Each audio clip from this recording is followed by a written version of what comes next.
नमस्कार, मी Saurabh Shekhar Kunjir, Shri Chhatrapati Shivaji market yard आडते association Pune त्याचा अध्यक्ष। हा जो सरचार्ज 1% लावण्याचा सर्क्युलर शासनाने काढलेला आहे चेंबरला, पुणे मर्चंट चेंबरच्या व्यापाऱ्यांना, खऱ्या अर्थाने विचार केला तर व्यापारी म्हणून आमचे असोसिएशन आडते असोसिएशन चेंबरला पाठिंबा देत आहे। कारण का बाजार आवारातील जेवढे व्यापारी आहेत हे कायदेशीर आहेत आणि पुणे बाजार समितीचं त्यांच्यावर नियंत्रण आहे। आमच्याकडे व्यापार करताना खूप मोठ्या पद्धतीने कॉम्पिटिशन होतं। मार्केटच्या बाहेर जे व्यापारी आहेत त्यांना कुठल्याही प्रकारचं टॅक्सेस नाहीयेत, सेस नाहीयेत किंवा कुठले सरचार्ज नाहीयेत।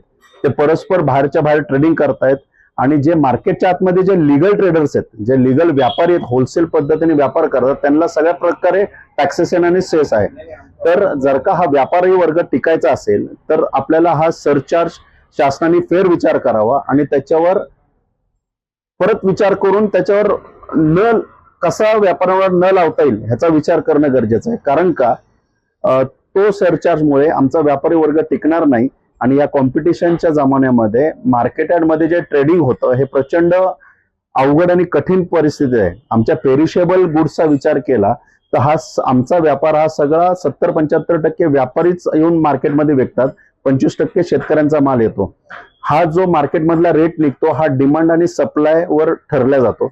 जो डिमांड आणि सप्लाय प्रमाणे त्या फळे भाजीपालाचा रेट निघतो आणि तो रेट निघाल्यानंतर हा होलसेल ट्रेड होतो। त्याच्यानंतर ही पुढची चेन चालू राहते, शेतकरी, होलसेलर, रिटेलर आणि कंझ्युमर या पद्धतीने हे साखळी आहे। या साखळीमधला एक जरी घटक कुठेतरी अडचणीत आला तर ही पूर्ण साखळी अडचणीत येण्याची शक्यता आहे।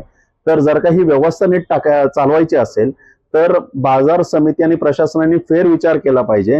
हा एक्सेस जे टॅक्सेस लागू होतात हे आमच्यापासून त्वरित काढून आमच्यापासून ज्या अडचणी, व्यापाऱ्यांच्या अडचणी या समजून घेतल्या पाहिजेत।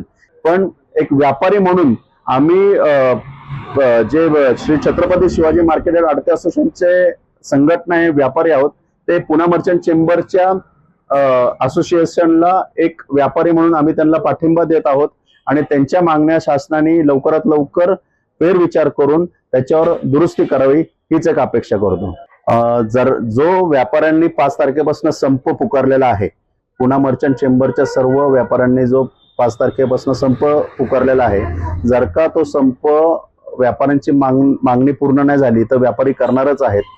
पण जर का ते बंद पडल्यानंतर त्याचा परिणाम पूर्णपणे शहर व जिल्ह्यावर व राज्यावर होणार आहे। कारण का जे ट्रेडिंग होणार आहे ते थांबले जाणार आहे आणि ह्याचा इनडायरेक्टली ग्राहकांवर परिणाम होणार आहे। जे बाहेर जे धान्य मिळतं, साखर मिळतात व बऱ्याच गोष्टी मिळतात त्या मिळणार नाहीत आणि त्याचा कुठेतरी तुटवडा निर्माण होईल। म्हणून शासनाने फेर विचार करावा आणि पुणे मर्चंट चेंबरची जी मागणी आहे त्याच्यावर फेर विचार करण्यात यावा। 5 तारखेला आमचं perishable Chhatrapati Shivaji market yard आडते असोसिएशन पेरिशेबल मालाचं व्यापारी आहोत, आमचं मार्केट चालू राहणार आहे।